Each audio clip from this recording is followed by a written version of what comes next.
L'extrema dreta no ha crescut perquè tingui les millors propostes. Ha crescut perquè ha ocupat un buit que l'esquerra ha deixat.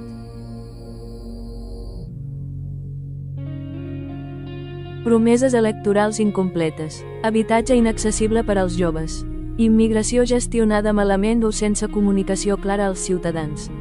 Però l'esquerra s'ha centrat en lluites de gènere, identitat i sexualitat, causes legítimes, i ha deixat de banda les reivindicacions clàssiques de la classe treballadora.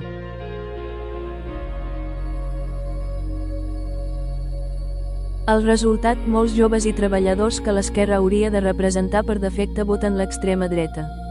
No per convicció, per abandó. L'extrema dreta no ha seduït els seus nous votants amb grans arguments.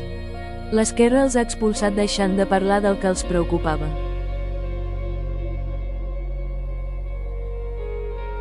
Segueix Cat Futur.